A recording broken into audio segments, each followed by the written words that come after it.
Hello दोस्तों, स्वागत है आप सभी का आपके अपने यूट्यूब चैनल में। फ्रेंड्स, आज का जो वीडियो है आपका सीजी टेट का जो आपका 9 जनवरी का जो पेपर होने वाला है उसी के बेस को देखते हुए हम इंग्लिश के पेडागोजी का मैराथन लेके आए हैं, जिसमें आपको पेडागोजी के जो इम्पोर्टेंट टॉपिक है वो सभी कवर कराए जाएंगे। तो चलिए फिर शुरू करते हैं। टॉपिक है आपका फर्स्ट लैंग्वेज। लैंग्वेज क्या होता है या भाषा क्या होता है, तो आप इसको देखिए क्या है। लैंग्वेज एक मीडियम है, मतलब लैंग्वेज एक माध्यम है आपके थॉट को, आपके आइडियाज़ को, आपके फीलिंग और मैसेज को एक दूसरे से आदान प्रदान करने का। ठीक ना। तो लैंग्वेज क्या है ये समझ गए आप। अब देखते हैं, the word language is a derived from the Latin word lingua. मतलब क्या है कि इसी के द्वारा ही क्या है, लैटिन वर्ड से हमारा लैंग्वेज बना हुआ है। और लैंग्वेज हम किससे प्रोड्यूस करते हैं? टंग से, अर्थात जुबान से हम अपनी भाषा को प्रोड्यूस कर पाते हैं। Character of language. अब हम देखेंगे कि लैंग्वेज के जो कैरेक्टर हैं, तो पहला लैंग्वेज क्या है? लैंग्वेज एक सिस्टम है, ठीक है। इसमें फोनिम मॉर्फिम दोनों होता है, ठीक है। इवर चेंजिंग या डायनेमिक है, मतलब कि जो भाषा है, जो लैंग्वेज है वो हमेशा चेंज होती रहती, परिवर्तनशील है। सिंबॉलिक है या सिंबल में होती है। मीडियम ऑफ इंस्ट्रक्शन, मतलब कि ये है कि यह बात करने का एक माध्यम है। कम्युनिकेशन है, इसके द्वारा लैंग्वेज के द्वारा कम्युनिकेशन होता है, संप्रेषण होता है। बेस्ड ऑन कल्चरल एक्सपीरियंस, हाँ ये क्या है, हमारे सांस्कृतिक सामाजिक रूप से पिछले जो भी है उन सभी कल्चर से जो अनुभव लिया गया है वो सभी इसमें भाषा में शामिल होता है। लैंग्वेज हैबिट है, आदत है एक। लैंग्वेज हमेशा स्ट्रक्चर्ड होता है तथा यह एक यूनिक सिस्टम है, यह एक अनोखा सिस्टम है। लैंग्वेज भाषा ही के देखेंगे कि नंबर ऑफ लैंग्वेज, तो लैंग्वेज हमारा 22 प्रकार का होता है। जो 12 जो शेड्यूल है आपका, उसके 8वें शेड्यूल में किसको रखा गया है? लैंग्वेज को रखा गया है। 12 शेड्यूल में से 8वें शेड्यूल में आपके लैंग्वेज को रखा गया है।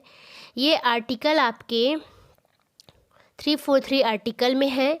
ये 343 आर्टिकल के अ में इंग्लिश को रखा गया है, हिंदी को रखा गया है। तो इसमें का जो स्क्रिप्ट है वो आपका, इंग्लिश का जो स्क्रिप्ट है या लिपि है रोमन है। हिंदी का जो स्क्रिप्ट है या लिपि है वो क्या है? देवनागरी है। और इंग्लिश और हिंदी को किस में रखा गया है, किस फैमिली में रखा गया है? तो इंडो यूरोपियन फैमिली के अंतर्गत में इंग्लिश और हिंदी को रखा गया है। इंग्लिश क्या है? इंग्लिश इन इंडिया, इंडिया के अंतर्गत में इंग्लिश को सेकंड लैंग्वेज कहा जाता है। According to NCF 2005 in India, English is a global language. NCF 2005 के तहत इंग्लिश को इंडिया के अंतर्गत ग्लोबल लैंग्वेज कहा जाता है। और इंडियन कॉन्स्टिट्यूशन अर्थात भारतीय संविधान में इंग्लिश को हम एसोसिएट ऑफिशियल लैंग्वेज कहते हैं, जिसे OLA भी कहा जाता है। मतलब इंग्लिश को एसोसिएट ऑफिशियल लैंग्वेज कहा गया है। और आपका ये है ऑफिशियल लैंग्वेज किसे कहा गया है? हिंदी को कहा गया है हमारे भारत के अंतर्गत। आगे चलते हैं, देखते हैं अब फंक्शन ऑफ लैंग्वेज। तो इसको मैक हॉलिडे ने 1975 में 7 बेसिक रूप से मतलब कि लैंग्वेज की भाषा के फंक्शन को दिया है। तो पहला है आपका इंस्ट्रूमेंटल फंक्शन। इंस्ट्रूमेंटल फंक्शन मतलब ये है कि जहाँ पर हमें ज़रूरत होती है तो हम उस चीज़ को या भाषा को यूज करते हैं।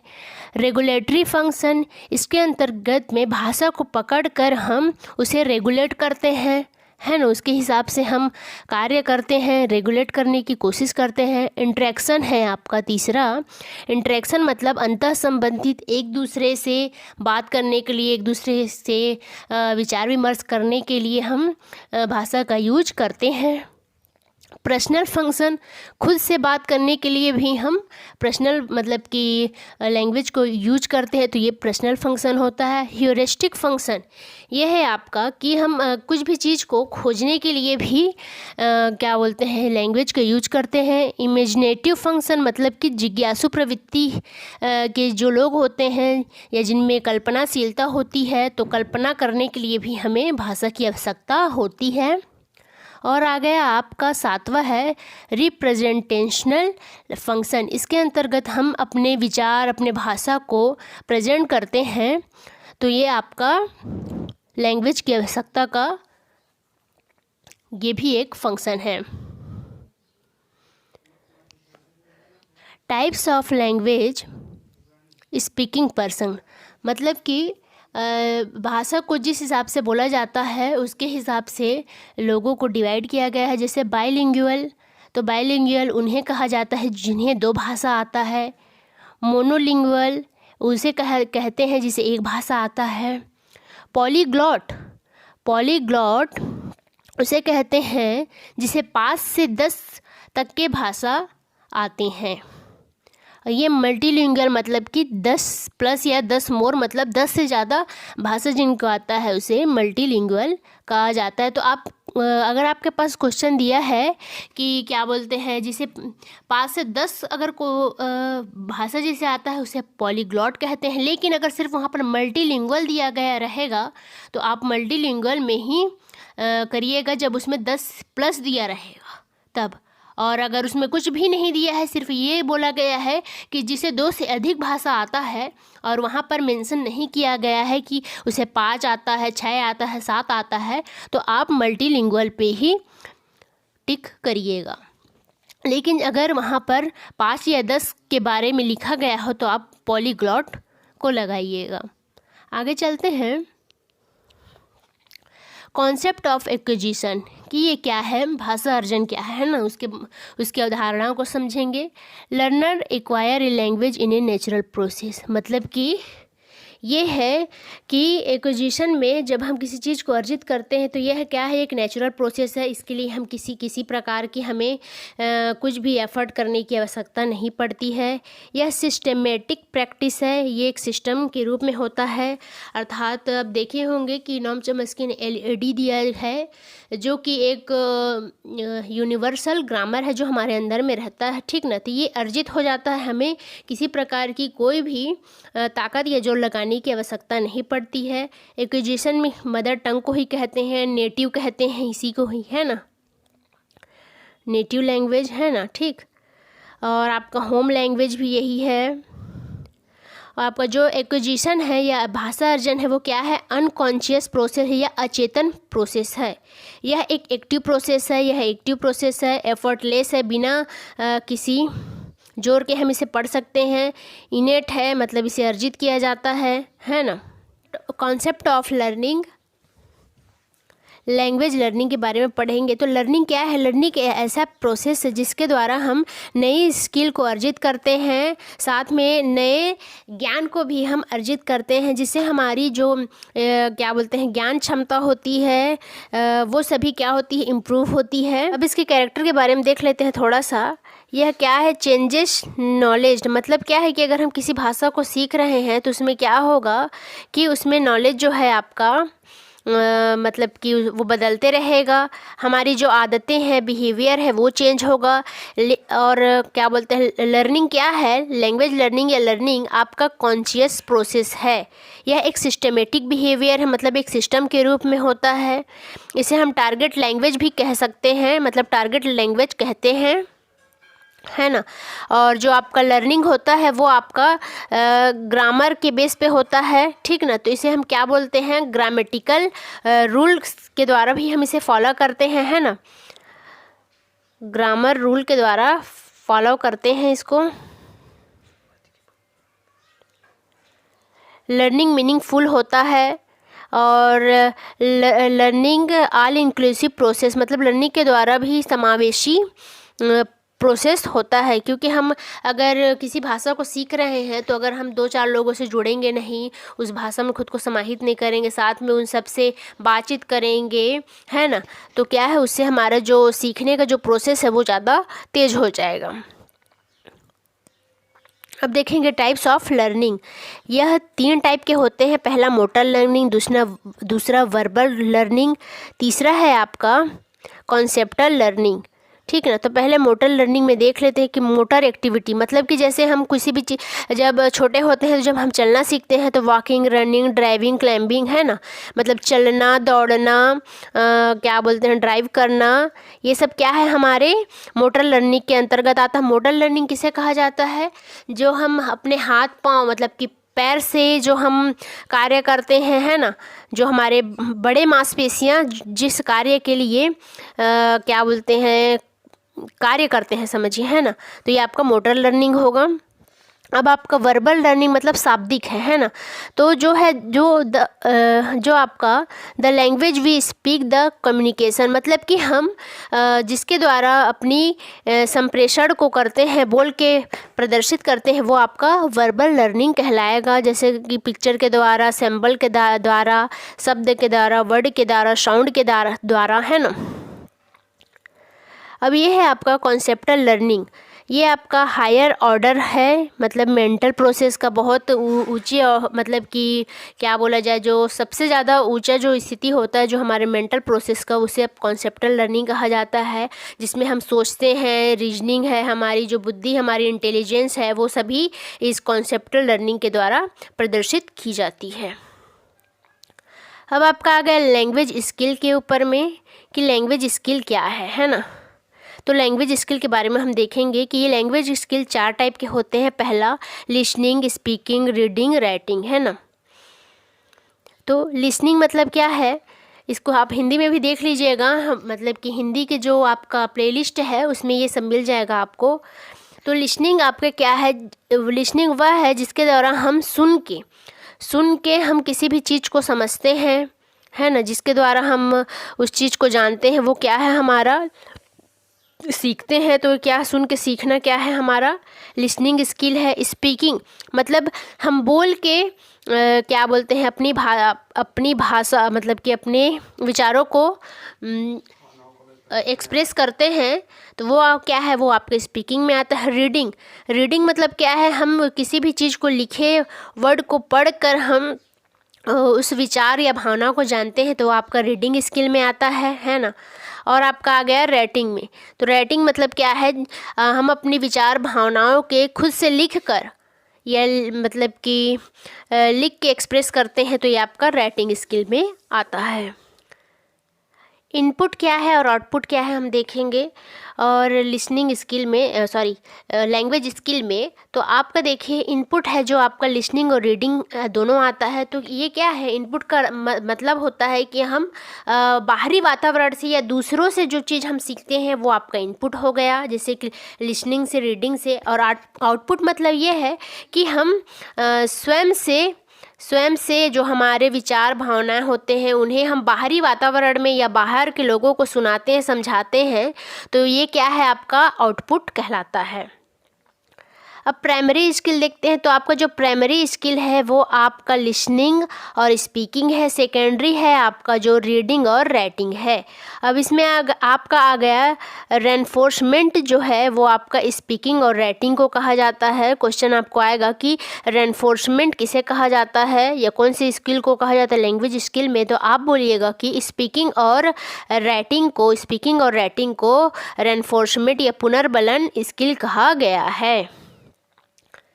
अब देखेंगे LSRW, लिसनिंग, स्पीकिंग और रीडिंग और राइटिंग। तो ये क्या है, L और जो आपका LS है, L और R है जो आपका लिसनिंग और रीडिंग, तो ये क्या है, आपका रिसेप्टिव स्किल है, पैसिव स्किल है, मतलब दूसरे से हम उसे क्या कर रहे हैं, ले रहे हैं, ठीक ना। और आपका स्पीकिंग और जो आपका राइटिंग है वो क्या है, प्रोडक्टिव है, एक्टिव है, एक्सप्रेसिव है, मतलब खुद की बातों को दूसरे के सामने एक्सप्रेस करना। और इसे क्या बोलते हैं, क्रिएटिव स्किल भी कहा जाता है। तो क्रिएटिव स्किल किसे कहा जाता है, तो क्रिएटिव स्किल आपका एस और डब्ल्यू को कहा जाता है, अर्थात स्पीकिंग और राइटिंग को क्रिएटिव स्किल कहा जाता है। आगे देखेंगे अब लिसनिंग स्किल के बारे में कुछ चीज़ें।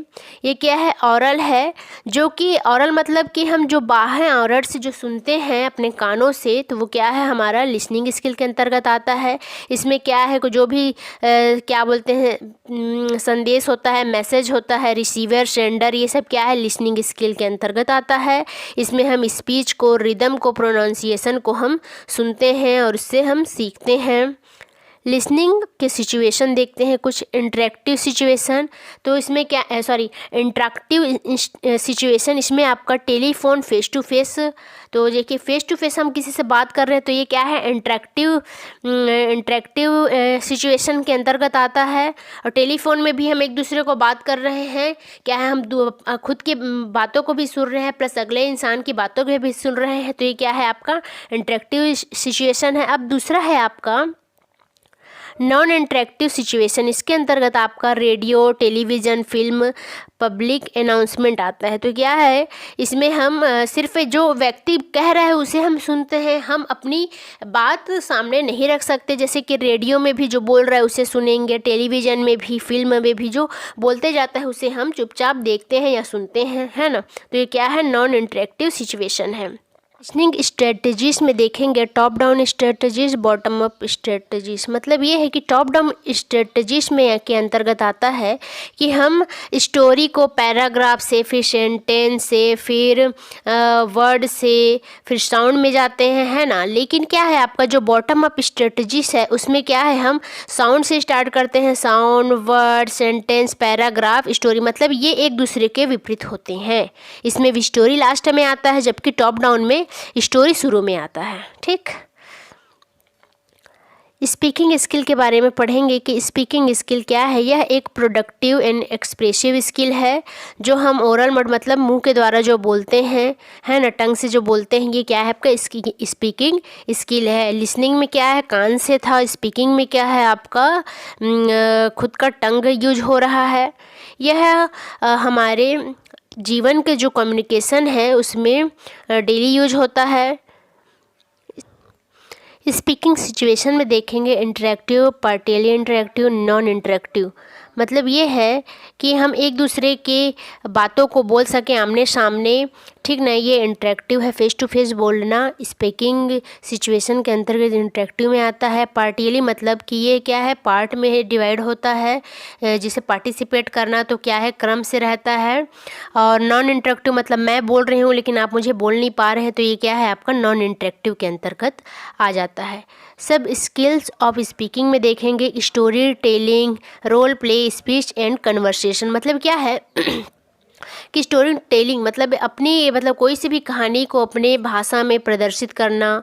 रोल प्ले, कोई भी नाटक दिया गया है उसमें क्या बोलते हैं, नाटक का एक पात्र बन के कि जो भी रोल दिया है उसके बारे में कहना, ये आपका रोल प्ले के अंतर्गत आता है। स्पीच एंड कन्वर्सेशन, तो स्पीच देना, भाषण देना, और क्या बोलते हैं, कन्वर्सेशन मतलब कि बातचीत करना, ये सब क्या है, आपका सब स्किल ऑफ स्पीकिंग के अंतर्गत आता है। अब देखते हैं हम रीडिंग स्किल की क्या है। तो यह क्या है, एक रिसेप्टिव स्किल है जो कि क्या है, आपके राइटन फॉर्म में होता है। मतलब ये लिखित भाषा में जो होता है जिसे हम पढ़ते हैं, इसे ही रीडिंग स्किल कहते हैं। इसमें क्या है, थॉट है, फैक्ट है, इन्फॉर्मेशन है, इन सभी का जो प्रिंटेड सिंबल होता है, मतलब ये जो लिखित होता है ना, प्रिंटेड होता है। टाइप ऑफ रीडिंग, अब रीडिंग की जो टाइप है उसे देखेंगे। Loud reading, silent reading, intensive reading और एक्सटेंसिव रीडिंग। तो आपका इसमें स्कैनिंग भी आता है, स्कैमिंग भी आता है। तो स्कैनिंग किसके अंतर्गत आता है, इंटेंसिव के अंतर्गत। स्कैमिंग आपका एक्सटेंसिव के अंतर्गत आता है। तो लाउड रीडिंग मतलब है जो तेज़ आवाज़ में पढ़ना होता है। साइलेंट रीडिंग मतलब चुपचाप पढ़ना, उसे हम साइलेंट रीडिंग कहते हैं। इंटेंसिव रीडिंग तो ये क्या है कि किसी भी स्पेसिफिक मतलब कि विशिष्ट चीज़ के लिए जो हम पढ़ाई कर रहे हैं। एक्सटेंसिव मतलब ये है कि इसमें मतलब ऐसे जनरल आइडियाज़ के लिए हम पढ़ रहे हैं, ये क्या आपका एक्सटेंसिव रीडिंग आ जाएगा। अब देखते हैं स्किमिंग और स्कैनिंग क्या है। तो ये है कि जनरल डिटेल्स के लिए पढ़ा जाता है, वो स्किमिंग के अंतर्गत आता है। प्लीज़र मतलब इंजॉय के लिए ऐसे ही पढ़ लिया जाता है, तो ये क्या है आपका स्किमिंग के अंतर्गत आता है। अब स्कैनिंग देखेंगे। स्कैनिंग में है आपका स्पेसिफिक डिटेल्स के लिए, यह एक फास्ट रीडिंग है ना। और स्कैनिंग में क्या है कि हम जो भी पढ़ रहे हैं उसे क्या बोलते हैं, किसी भी एक निश्चित उद्देश्य के लिए पढ़ रहे हैं, है ना। तो ये क्या है आपका स्कैनिंग के अंतर्गत आता है। अब देखेंगे राइटिंग स्किल। तो राइटिंग स्किल है आपका जो खुद से लिखना है। तो यह प्रोसेस क्या है राइटिंग स्किल का, देखते हैं कि प्री राइटिंग स्टेज, फिर राइटिंग स्टेज, फिर पोस्ट राइटिंग स्टेज। मतलब हम नहीं लिखना शुरू नहीं करते हैं, उससे पहले की अवस्था pre writing stage. Writing stage जिसे हम लिखने की शुरुआत कर चुके हैं उसे राइटिंग स्टेज कहते हैं। पोस्ट राइटिंग स्टेज उसे कहते हैं जब हम लिख तो लेते हैं, उसके अलावा हम अच्छे से लिखने जब स्टार्ट कर देते हैं, उसके आगे जो प्रोसेस होता है उसे पोस्ट रीडिंग स्टाइल कहा जाता है या स्टेज कहा जाता है, सॉरी। आगे चलते हैं, लर्निंग डिसेबिलिटी के बारे में पढ़ते हैं।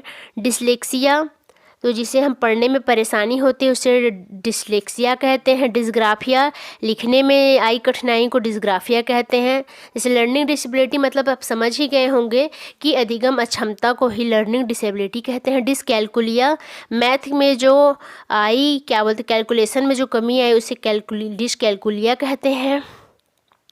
डिस्प्रैक्सिया, तो ये डिस्प्रैक्सिया मतलब क्या है, ये मोटर लर्निंग से संबंधित है। तो जो क्या बोलते शारीरिक रूप से मोटर में मतलब कि शारीरिक रूप से जो अक्षम होते हैं उसे डिस्प्रैक्सिया कहते हैं। अफेजिया मतलब या डिस्फेजिया, तो अफेजिया डिस्फेजिया मतलब बोलने में संबंधित या बोलते हुए किसी चीज़ में फंसना या अच्छे से बोल नहीं पाना, तो ये अफेजिया कहलाता है। डिस्मॉर्फिया, किसी भी चीज़ में भ्रम होना, है ना, तो ये क्या है आपका डिस्मॉर्फिया कहलाता है। अब देखेंगे टीचिंग एड्स। तो ये है आपका ऑडियो एड्स। तो आइए इसमें आपका रेडियो, टेप रिकॉर्डर, ग्रामोफोन ये सभी चीज़ आते हैं। मतलब क्या है ऑडियो एड्स, मतलब हम जिसे सुन सकते हैं, ठीक है ना, सुन के हम जिस शिक्षण विधि का प्रयोग करते हैं या पढ़ते हैं, तो ये क्या है आपका ऑडियो एड्स होता है। विजुअल एड्स मतलब जिसे हम देखते हैं, जैसे ब्लैक बोर्ड में हम देख के पढ़ते हैं, टेक्स्ट बुक हो गया, चार्ट हो गया, मैप्स हो गए, ये क्या है हम इसे देखते हैं, तो ये आपका विजुअल एड्स हो गया। और ऑडियो विजुअल एड्स ये क्या है जिसमें हम देखते भी हैं सुनते भी हैं, तो ये आपका ऑडियो विजुअल एड्स होगा। जैसे टेलीविज़न, सिनेमा, फिल्म्स, है ना, ये सब क्या है आपका ऑडियो विजुअल एड्स कहलाता है। आगे देखते हैं टाइप ऑफ असेसमेंट क्या है कि फॉर्मेटिव असेसमेंट और समेटिव असेसमेंट। ये मूल्यांकन है आपका दो प्रकार के होते हैं। फॉर्मेटिव असेसमेंट में वे क्या बोलते हैं ऐसे मूल्यांकन आते हैं जो कि आपके लर्निंग के क्रिया में जो आपके टीचिंग की प्रक्रिया के दौरान होता है उसे फॉर्मेटिव असेसमेंट कहते हैं। और समेटिव असेसमेंट के अंतर्गत आपका जो साल के अंत में या फिर जो आपका टीचिंग प्रोसेस कंप्लीट हो चुका है वहाँ पर इसका प्रयोग किया जाता है, इसे समेटिव असेसमेंट कहा जाता है। ये समेटिव आपका जो असेसमेंट ऑफ लर्निंग और असेसमेंट फॉर लर्निंग इसी के अंतर्गत आता है। तो असेसमेंट फॉर लर्निंग आपके फॉर्मेटिव में आता है और असेसमेंट ऑफ लर्निंग आपके समेटिव में आता है। और एक होता है आपका असेसमेंट एस लर्निंग, तो वो क्या है खुद के सेल्फ के लिए पढ़ाई करना या खुद को मतलब कि पढ़ाई जो किया गया है उसे मूल्यांकन करना ही क्या है आपका असेसमेंट एस लर्निंग कहलाता है। अब देखते हैं डायग्नोस्टिक टीचिंग। ये डायग्नोस्टिक टीचिंग का अर्थ होता है आपका निदानात्मक उपचार, है ना, निदानात्मक शिक्षण।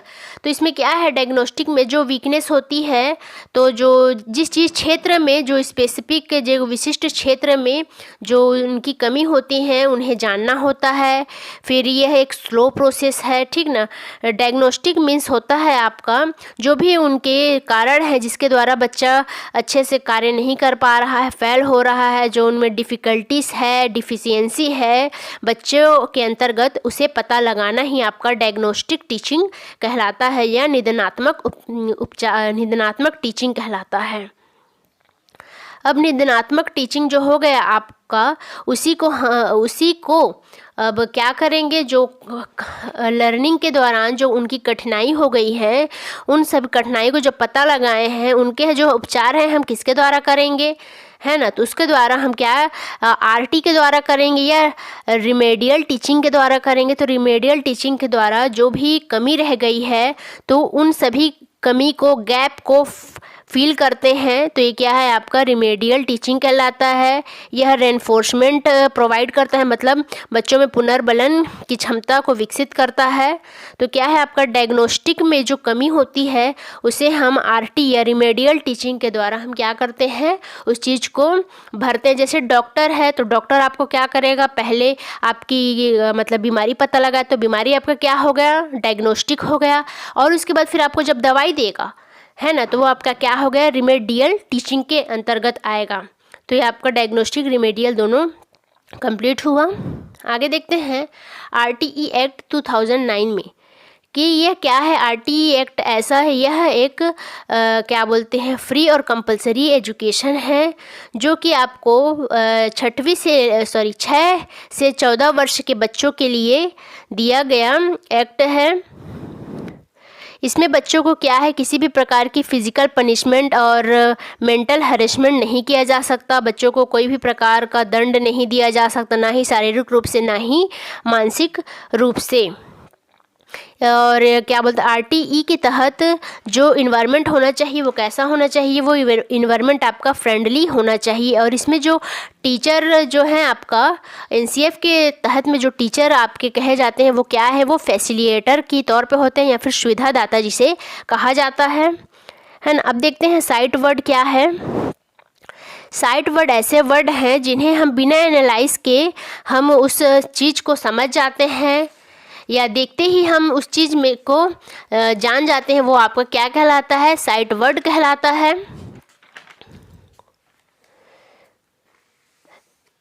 जैसे कि रीडिंग, राइटिंग में जब बार बार आता है आपका द, दैट, आर, अवर, अस, ये सब क्या है आपके साइट वर्ड है, जिसे बिना किसी विश्लेषण के हम उसको जान जाते हैं।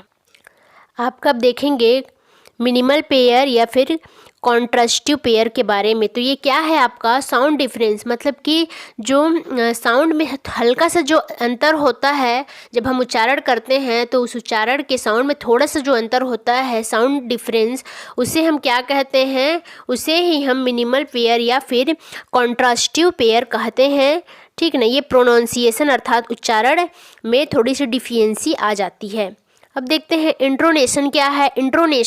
इंट्रोनेशन जो है आपका वेरिएशन इन द टोन, मतलब कि जो टोन होता है, साउंड का जो टोन होता है उसमें आपका जो इंट्रोनेशन आता है, तो ये क्या है, राइज एंड फॉल आता है, जिसमें राइज मतलब तेज आवाज़ होता है या क्या बोलते हैं, फॉल मतलब होता है धीमा आवाज़। इसमें क्या है, इंट्रोनेशन में जो आवाज़ होती है वो राइज और फॉल के फॉर्म में होता है, जो उतार चढ़ाव या तेज आवाज़ या धीमा आवाज़ के रूप में जो टोन है वो प्रदर्शित होता है। अब देखेंगे साउंड इन इंग्लिश लैंग्वेज। अब क्या है कि 44 जो है वो आपका साउंड होता है इंग्लिश भाषा में, जिसमें का 20 जो है आपका वोवल साउंड होता है और 24 है जो आपका कॉन्स्टेंट साउंड होता है, अर्थात एक स्वर साउंड होता है और ये व्यंजन साउंड होता है। तो जिसमें कि आपका कंफ्यूज मत होइएगा, साउंड आपका कितना है, 44 है, लेकिन लेटर कितना है, लेटर 26 है आपका, लेकिन हम साउंड की बात कर रहे हैं तो वहाँ पर 44 साउंड हो जाएगा, जिसमें से 20 वोवल और 24 कंस्टेंट हो जाएगा। फोनिम किसे कहते हैं? फोनिम साउंड की यूनिट है, अर्थात साउंड की स्मॉल यूनिट को हम फोनिम कहते हैं। और मॉर्फिम, मॉर्फिम को हम मीनिंग स्मॉलेस्ट, मतलब कि जो मीनिंग की छोटी इकाई को हम मॉर्फिम कहते हैं। अब देखते हैं आर्टिकुलेटर स्पीच। ये क्या है आपका? आर्टिकुलेटर स्पीच के अंतर्गत वोकल ऑर्गन आते हैं जिनके द्वारा हम क्या करते हैं?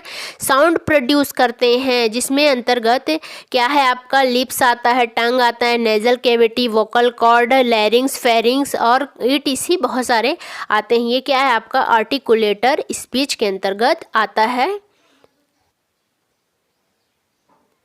नोट टेकिंग, नोट टेकिंग के अंतर्गत आपका क्या आता है? रिकॉर्ड आता है। रिकॉर्ड का मतलब ये है कि आप क्लास के दौरान जो भी सेमिनार होता है या लेक्चर होता है या फिर क्लास में जो भी चीज़ होती हैं उन्हें आप रिकॉर्ड फॉर्म में रखते हैं, तो वो आपका क्या है? नोट टेकिंग कहलाता है। और नोट मेकिंग मतलब क्या नोट मेकिंग का अर्थ होता है कि क्रिएट बाय सेल्फ, मतलब स्वयं से जो चीज़ें हम क्रिएट करते हैं या बनाते हैं या क्या बोलते हैं लिखते हैं, तो वो क्या है आपका? नोट मेकिंग के अंतर्गत आ जाता है। ये आपके राइटिंग स्किल के अंतर्गत आता है। अब देखेंगे हम CLT क्या है। ये है आपका कम्युनिटी लैंग्वेज टीचिंग। ये क्या है? कम्युनिटी लैंग्वेज टीचिंग, जिसके अंतर्गत हम यह प्रोसेस क्लासरूम के अंतर्गत होता है।